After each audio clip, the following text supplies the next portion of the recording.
Now, it's great to be back on stage again. Last time I was on stage in front of a group of lawyers was January 2020 at the top of the Gherkin with a competitive law firm.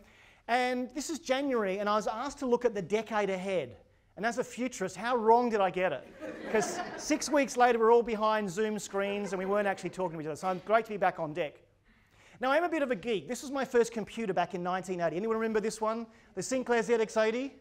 And anyone here born after 1983?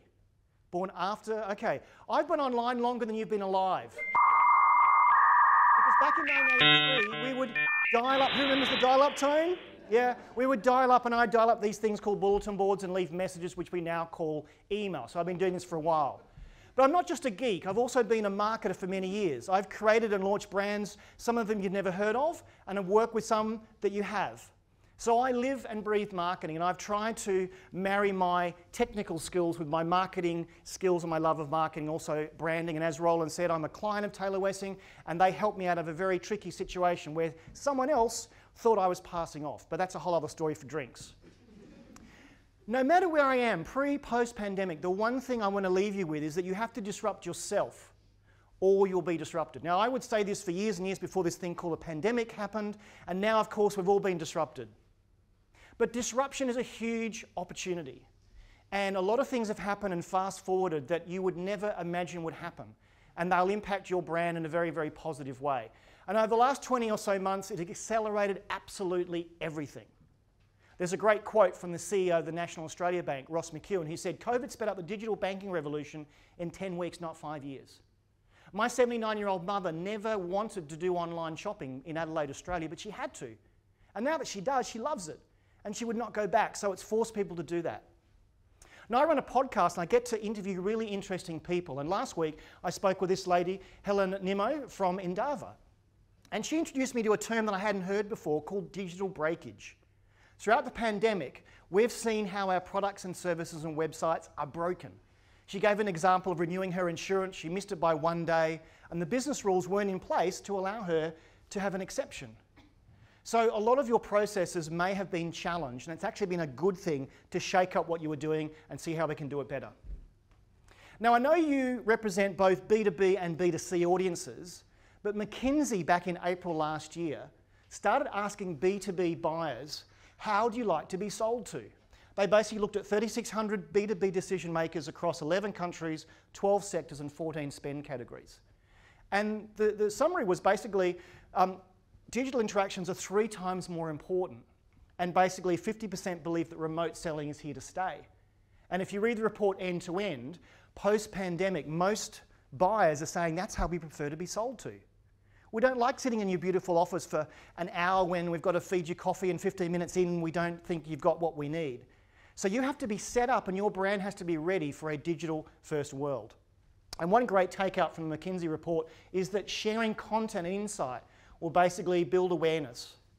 So being in the brand space and the IP space, you're going to expect to have to work harder to cut through because a lot of your sellers can't touch people face to face. Now, the reason we did that exercise at the beginning, other than getting up and getting the blood rushing, was to make you feel a bit uncomfortable. I want you to leave this event today having remembered nothing else from what I've said, other than you need to be a little bit more digitally curious.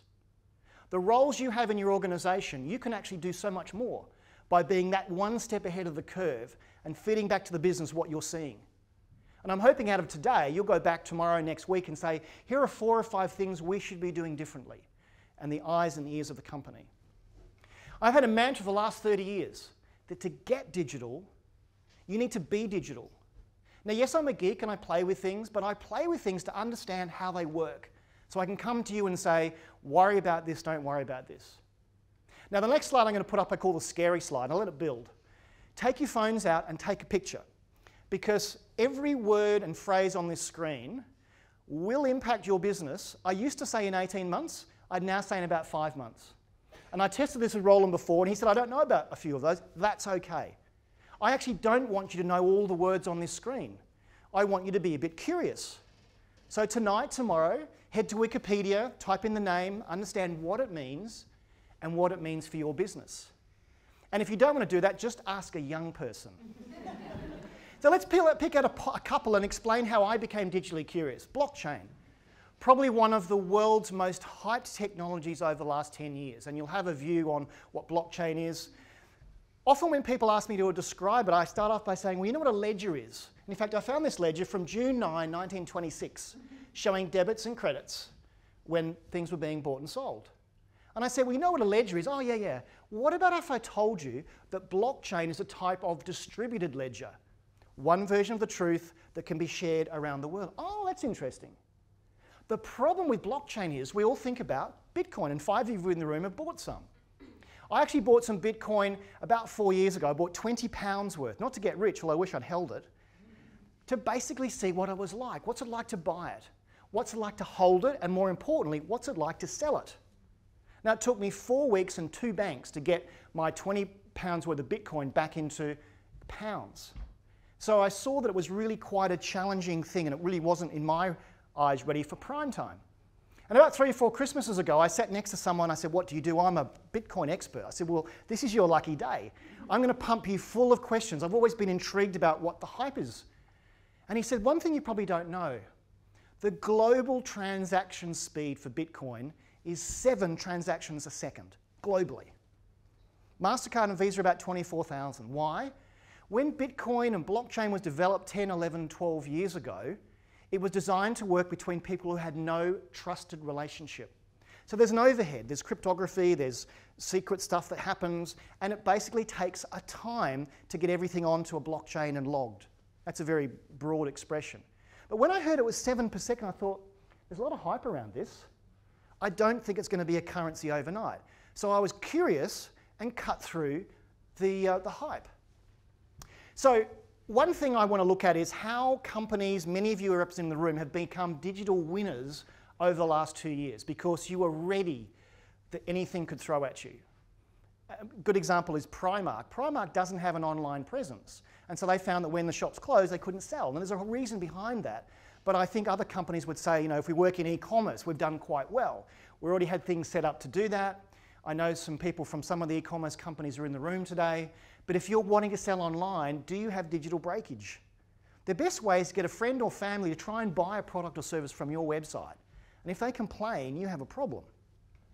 Anyone that did remote learning or remote information, the Zooms, the Microsoft Teams, did very well. And didn't we work out how easy it was to have a Zoom meeting? There's nothing that I love better, though, being in the same room as people, and I've been to a lot of events where you couldn't have that stolen conversation. And I think the one thing that we're missing is how do we have those interactions and how do we replicate those? I'll talk about those in a minute. And telemedicine, those sort of things, those companies have also done very, very well, and that will continue. There's talk the NHS may mandate some services to always be delivered online. So as you can see, things have really accelerated, and you can actually take advantage of that in your particular place. Speaking of place, a lot of companies like WeWork and Regis have offices around here, and they will start to, I think, have a very different type of client. Already WeWork are offering weekly or monthly subscriptions because people aren't wanting to sign up for months and months and months because half their staff are away. The third place was actually a phrase coined by Howard Schultz, the former CEO of Starbucks. He wanted Starbucks to be that third place, not the kitchen table, not the office, somewhere in between. So I think what we might see is the rise of the third place in the suburbs, close to where we live, not where we work. So you might come into this office 2 days a week, and you might want to be somewhere else 3 days a week, but your significant other or your kids or someone is really annoyed with you taking over the kitchen table, so I want to go somewhere else. So think about how the third place might factor in your work and also your client base. So if I could summarize the sort of traits of the digital winners over the last 18 months, I think they've had sponsorship at CEO level. The CEO, the board have said, we are definitely going to be doing this. We've always had a digital plan. We're now going to accelerate it. It's got to be digital first. The opportunity is there. They've seen new markets. They've opened up new areas. Think about hiring. I can hire anyone around the world because I can actually interact with them online now. The talent is there, and I know there's a war on talent. How do you find and attract and keep the right talent? I've got some examples and some opportunities a bit later on. The urgency's always been there, but you know, we weren't sent home with an instruction manual on how to manage our teams remotely. We just had to figure it out. Now it's even more urgent to have that hybrid workforce. And finally, the ability. Do our processes actually allow us to digitize things? It was really interesting hearing what's happening in the court system. All these bits of paper are being digitised.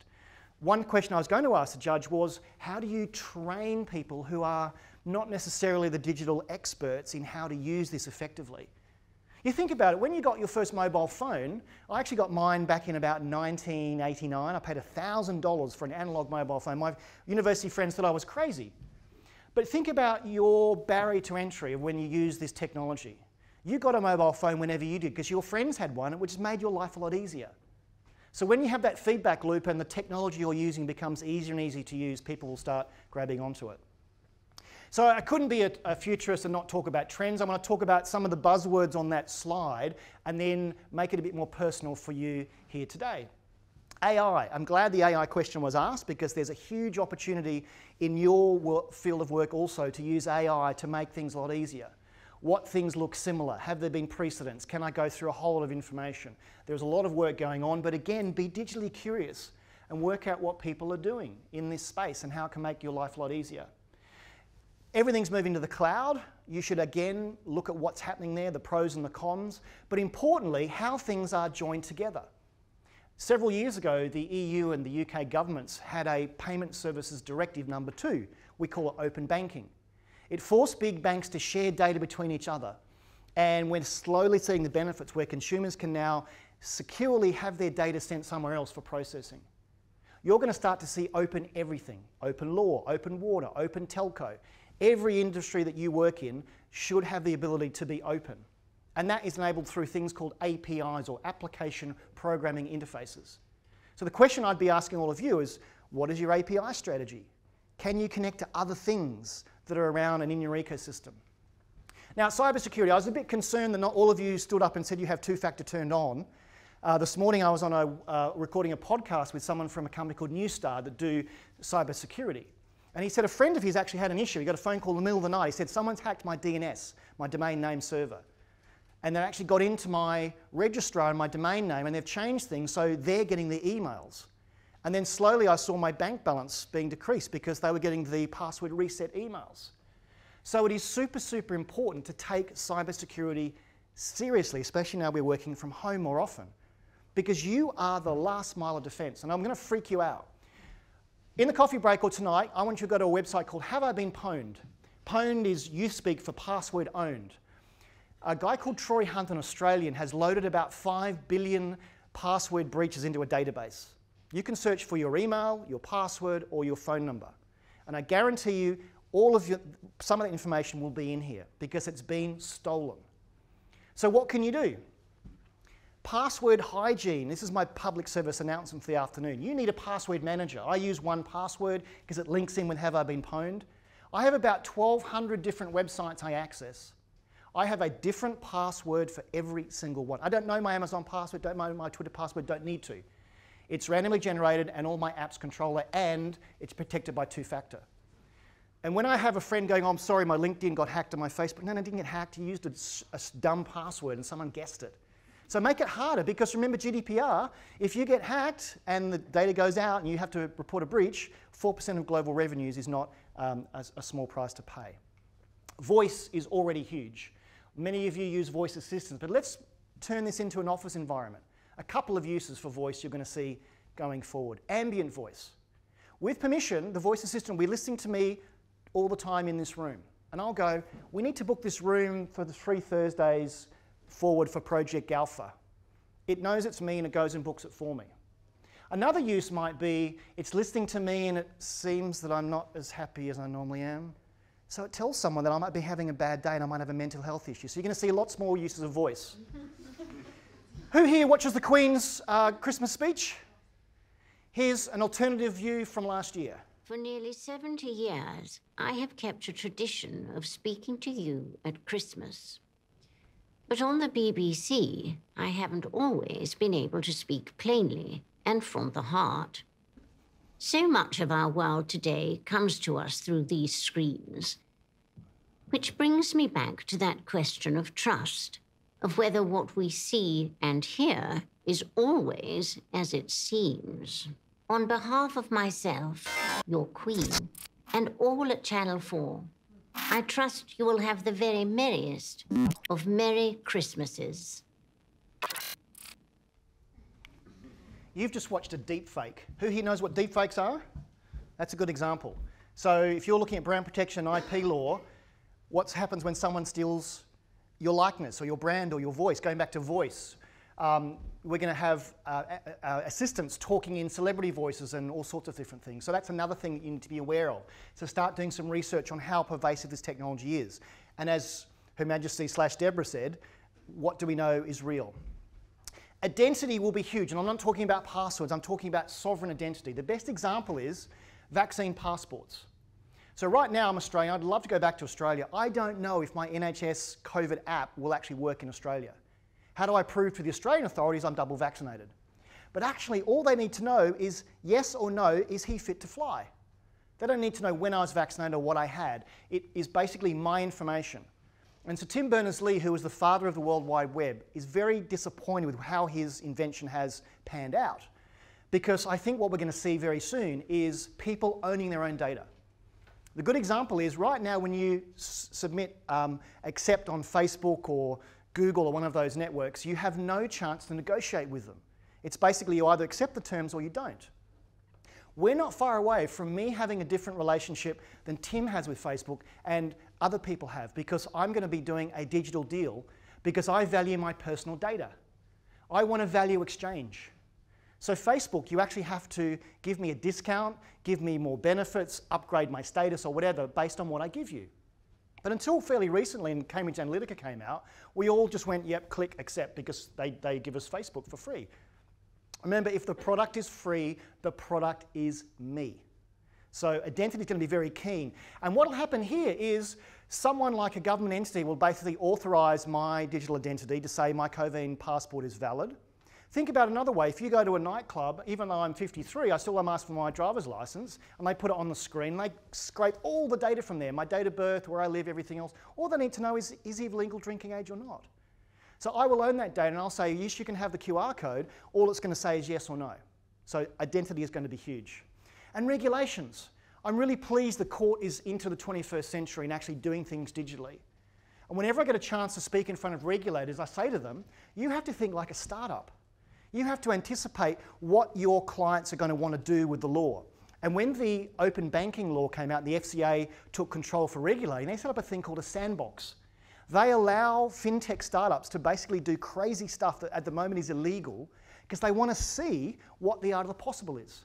So if you have open water and open telco and open everything else, are you as a body influencing the regulators to say you need to be ahead of the game because we're going to want different things very, very soon? And one of those things I think we'll see is the rise of what I call digital agents. And here's how Google thinks this might pan out.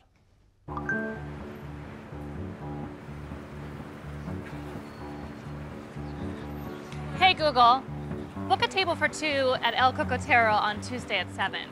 All right, just in case that's not available, can I try between 7 p.m. and 8 p.m.? Sure. All right, I'll call to book under your name and phone number, and I'll update you in the next 15 minutes. Is that okay? Perfect, thanks. El Cocotero, how may I help you? Hi, I'm the Google Assistant calling to make a reservation for a client. This automated call will be recorded. Can I book a table for Tuesday the 12th? Okay, cool. And how big is the party? It's for 2 people. Great.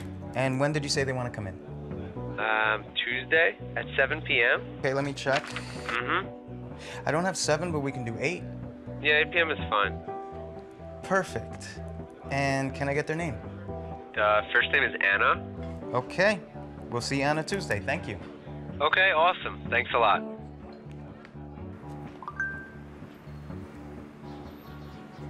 And you see how the AI negotiated with the man in the restaurant? The AI had been given some options. That's not science fiction. That video is 4 years old.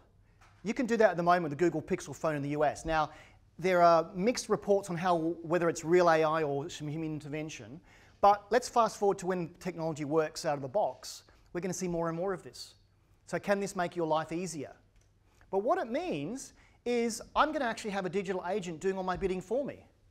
This device knows everything about me. It knows where I am today, where I am tomorrow, my bank balance, when I'm next flying, my COVID status. So why wouldn't I use an AI-enabled digital agent to do all of my shopping for me? And so advertising is going to change. Now, don't throw me off the stage, But in the near future, I think what will happen is my digital agent will do a deal with your digital agent. I won't go looking at ads anymore. In fact, I won't go to a price comparison website when my health insurance is due, because I know that the number one listed there is bought to be at the number one position. Instead, my digital agent knows my preferences. It knows the sorts of companies that I might be interested in. It goes off and does digital deals. One company says, if you give us a one-time hash of your fitness information, we'll give you a deep discount.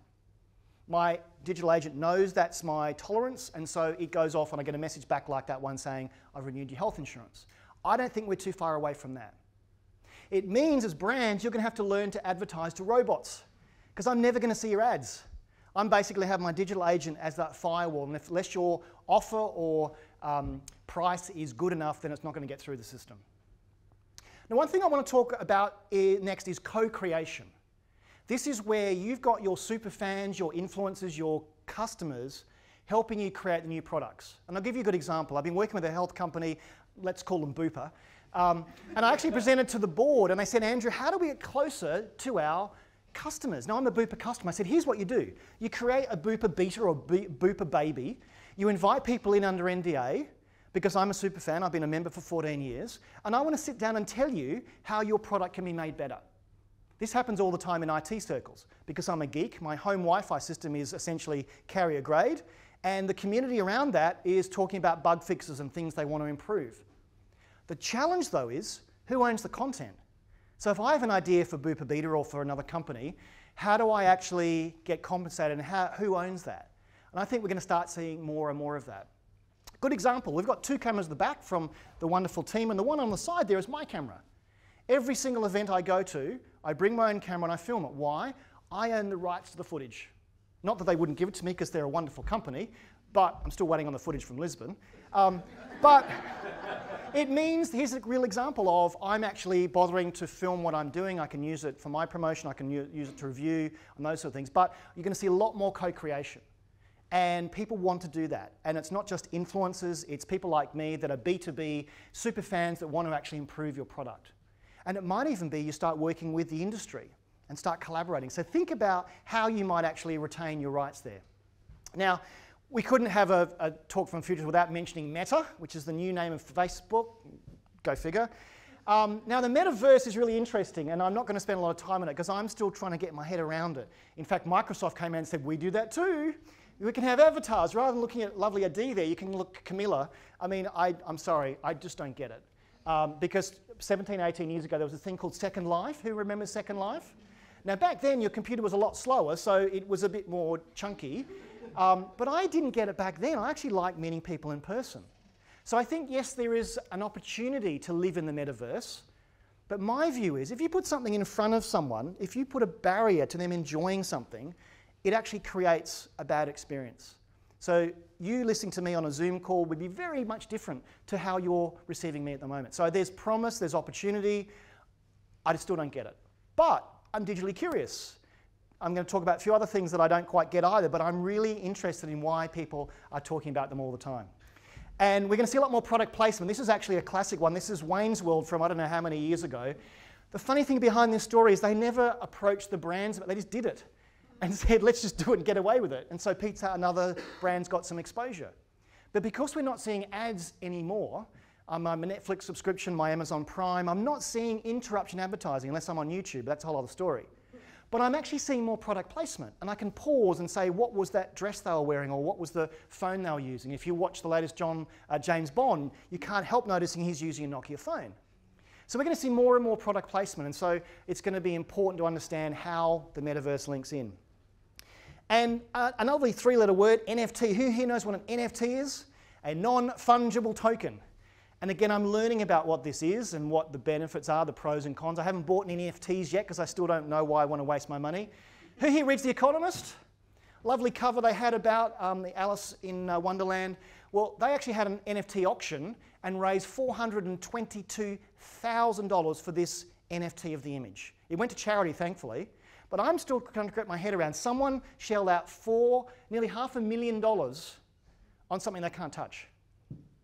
So I'm a skeptic, but it's like everyone's talking about, and there's a conference in New York right now, NFT to NYC, so you have to be ahead of the game. So let me finish my talk about some practical and actionable things you can do to future-proof your brand. And it's not all about technology. The first thing I want to talk about is your internal social networks. Now, when I was at IBM some years ago, I ran a consulting practice around collaboration. And so we would go in and you'd be using one of these various products, and I'd go in and the company would say, "It just hasn't worked, Andrew. No one communicates, no one collaborates, it's a waste of time." And we would go, "Well, it's not the technology, it's actually the culture." Now, we're working in a distributed way now, we're starting to come back in the office, but 2 years ago we were at home. You have to learn how to collaborate in a very, very different way. You have to do what I call working out loud. This is a great book by John Stepper who talks about this. And working out loud is basically telling your internal organization via the social network what you're working on. Now, a lot of you lawyers and IP, I can't talk about, Andrew, it's top secret. Yes, it is. But I need help because I'm trying to work out why people can't buy things from our website on a Sunday evening. Lucy in accounting, who saw this message, I know, I spoke to someone at the barbecue and they told me what's going on. Didn't even know Lucy knew about our website and how it worked. So what I would do when I was at IBM, if I was coming here today, I'd put on our internal social network, I'm going to the Taylor Wessing Brands Forum, speaking to a bunch of IP experts and brand experts, what should I talk about? And I kid you not, I would be inundated overnight with slide decks and talk to this person, here's something I shared before. So you're going to find, now that you're distributed, your ability to collaborate is far more important. Because the value to your organization is not what you know anymore, it's what you share. Now, your young leaders, your millennials, of which some are in the room, are sharing day and night. They come to work, they're told, well, you can't share that. But I know how to fix the problem. Sorry, you can't share that. They want to share. They want to collaborate. So allow them to actually have that on-ramp for what they're already doing. The other thing that's going to help your brand is what I call a digital first impression. I already know about your digital first impression of me for some of you. Because what I did before today, I went to the LinkedIn page that showed all of the people coming to the event, and I clicked on your profile. Who here then clicked on my profile? There are a few of you here, yeah. Why? Because you're like, who is this guy? Why has Roland asked him, I want to see what he's about? And so if you see my LinkedIn page, where's your eye drawn? The hero image. You all know this brand. I'm there in front of a management meeting. I must be okay for them to invite me. That's the hero shot. That's what we call social proof. The second thing that your eye should be drawn to is my headline. It's not just what I do. In this case, I talk about how I can help people. Now, in your case, it may be it's an internal role. I don't need to tell people how I can help them because I'm awesome. But this is an opportunity to show your digital first impression. And for many of you in the room, you actually had a look at me. The first time you came across me was my digital profile. So when I asked you up front, have you Googled yourself? It could have been, have you Googled your company? That is your digital first impression. And now we're working remotely and B2B sellers are wanting to be sold to remotely. It's even more important that your brand has that amazing digital first impression. Now, even on your LinkedIn page, you can be a rock star. Every role you've had, you can put videos, white papers. You can even today have a picture of you at the brand forum and put that on your LinkedIn profile. Give people a sense that you're out and about learning new things. And yes, who's viewed your profile? Here are some of the folks in the room today, possibly, that actually looked at my profile. Thank you very much. That's a digital tap on the shoulder. I looked at your profile to see who would be in the room, and you looked at mine to see what I was about. It actually, both of us are seeing, yeah, I want to know more about you. So it's actually a really easy way to have that digital first impression. Now I'm going to give you, again, another public service announcement. If you want to connect with people on LinkedIn, do not just hit the connect button. On the desktop, it allows you to add a note to say, it was great to meet you today, I like your shoes, whatever, we'd love you to connect. Because if you hit that connect button, it's like me giving you my business card and walking off. Why should we meet? Now, the PSA is on the mobile, it's a bit more difficult. If you hit the connect button on mobile, it just sends the invitation. You have to be a bit more prudent, hit more, and then you can actually personalize the message. And you look like a LinkedIn rock star. So don't just do that. But again, people don't think about this first impression. This is how people are experiencing your brand through you. So what does your LinkedIn profile say about you and how you represent your organization? Now, one thing I haven't got time to talk about, but Tim is going to talk about, is the whole notion of being green and greenwashing and environmental things, and Tim's going to talk about that after the break. But I've mentioned so many things this afternoon. Your head is hopefully spinning, and hopefully you're wanting to go back to that scary slide and look at some of those things. But you already have people in your organization that can help you become more digital. I call them two tribes. The first tribe are the going digital. Some are here today. You are absolutely senior organisation. You know how to get a board paper through. You know how to win cases in court. But your digital skills are developing. Then there are the born digital. They live and breathe this stuff. Their first toy was an iPhone. The two tribes need each other. The two tribes want to talk to each other, but sometimes there's a culture gap. And the easiest way to make this happen is with a hackathon. Who here's done a hackathon? Not enough. Law firms should do hackathons. Because what it does is it gets the born digital saying, hey, we've got ideas. And we never seem to be able to get these in front of senior management, but these are things that can help the company. And the going digital, like, I wish I knew how young people thought. So a hackathon has been around for years. Google and Facebook use them to solve challenging engineering problems. Think of the 5 big burning business problems you've got today. Get the born digital to organise one of these, either online or in person. They will be absolutely delighted that finally they have a voice. You can use it as an acquisition tool. Hey, my firm's doing a hackathon. Oh, wow, where do I sign? I've seen them used in law firms, in all sorts of other firms, about bringing the two tribes together. So there's a really simple way to understand those things that we need to think about. So before we have time for questions, and I hope you've got some really disruptive questions, let me just summarise your plan for next week, because I want you to leave today with things to do tonight, tomorrow. If nothing else, go to Wikipedia. First of all, how are you involved in your digital strategy? What is your company's digital strategy? And you should demand to be involved. You are defending a very important part of your portfolio, all those sorts of things. You're working with marketing. You should have a place in that strategy. I want you to become more digitally curious. Next time I come back and do stand up, I want everyone to be stood up. No questions asked. Third thing you can be doing is look at that scary slide. We'll send it around and I want you to cross off the ones you know. Deliberately, there are some tough ones there and some are pretty easy, but kid you not, they will impact your business very, very soon. Think about your digital first impression and how that plays out for the rest of the organisation. It's very easy to alter that. And finally, think about the two tribes. How do you get them together? There are literally, the two tribes are represented here today. I want you to talk to each other and do great things online digitally. Thank you very much.